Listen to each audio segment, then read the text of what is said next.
Hi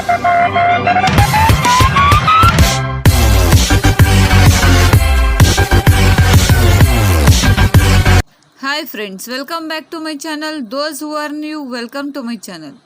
In today's class, let us see our another South Indian dynasty, that is Rashtrakutas.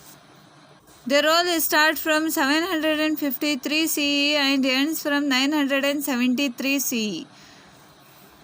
The Rashtrakutas were Kannadigas. They were a hereditary kings of Chalukyas in the beginning. Later they became famous as the ruler of vast kingdom in south. The Rashtrakuta age is a glorious in the history of our Karnataka. The credit of taking the glory of Karnataka to in the peak, it goes to them. It goes to them means it goes to Rashtrakuta dynasty. Their kingdom, which extended from the Narmada river in the north to the Kaveri river in south,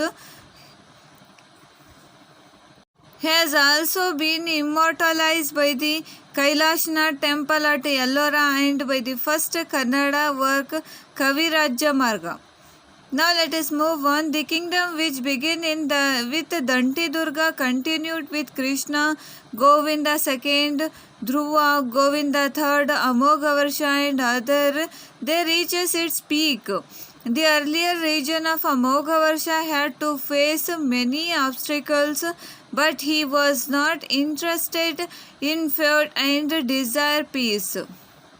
Hence, he got rid of the enmity by developing marital relationship with Gangas and Pallavas. Since he was a peace-loving king, he had to give up some territories in the north and ports of the west coast. They were busy in trading centers and enjoy a great prosperity by developing trade relation with Persians, Arabians.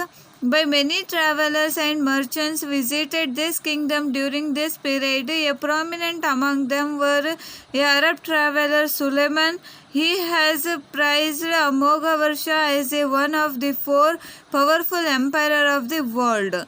Amoghavarsha was a brave and peace-loving and encouraged all faith after him. After him, we see that the Krishna II, Indra III, and Krishna III rule among this kingdom. The weaknesses in the administrative system during this period of Karka II paved the way for the rise of his feudatory ruler Tailappa II of the Kalyana Chalukya and brought the end of Rashtrakuta rule. Now let us move on. Let us see contribution of Rashtrakuta dynasty. First we see administrative system. The kinship among the Rashtrakutas was hereditary.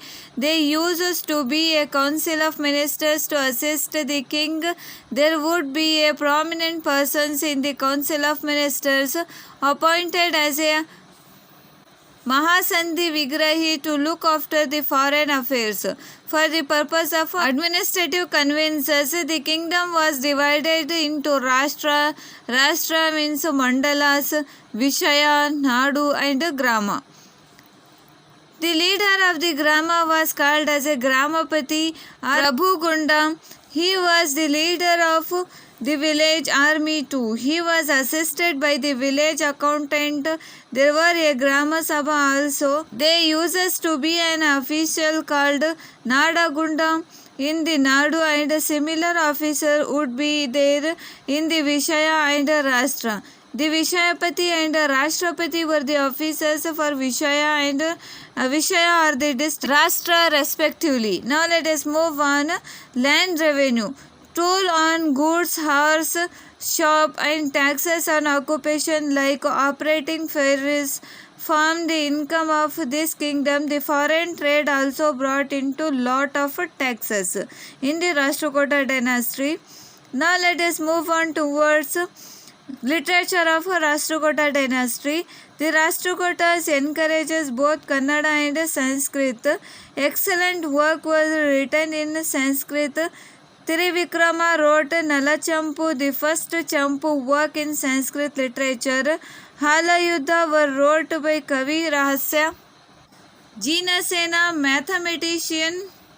Mahaviracharya, grammarian, Shakatayana, Gunabhadra, Virasena, वर्दी, Amoghavarsha, court, Pampa, known as Adikavi, wrote Adi Purana, and Vikramarjuna Vijaya in Kannada.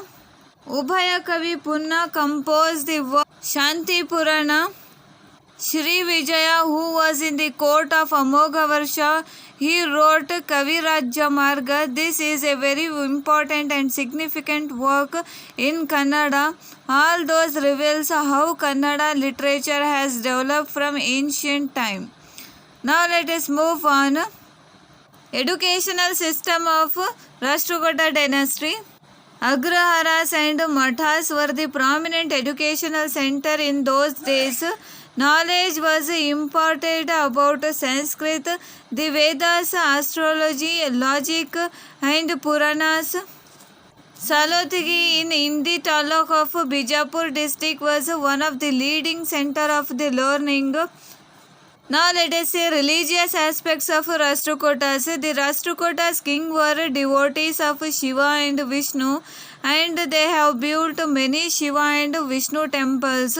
Jainism has received a royal patronage and became a widespread religion in the Rashtrakuta dynasty. Apart from those, even other religions were encouraged in their era. Now let us move on. Art and architecture of Rashtrakuta dynasty. Rashtrakutas king were patron of art. Their great contribution to Indian art, it can be seen in Ellora and Elephanta cave temples. The Kailashnath temple at Ellora, built by Krishna first, is a monolithic wonder. This temple has been carved from a rock 100 feet height, 276 feet long and 154 feet wide. Nearby it is famous Dashavatra Cave Temple. The sculpture at Elephanta Caves near Mumbai is a milestone. In the Rashtrakuta sculpture, the statue of Ardhanareshwara and Maheshamurti are three Murti. They have been equitably carved that the Rashtrakuta temple are in Srivala of Raichur district. There is a beautiful Jain temples at Pattadkallu. Those are all the important information about Rashtrakuta dynasty. Thank you for watching this.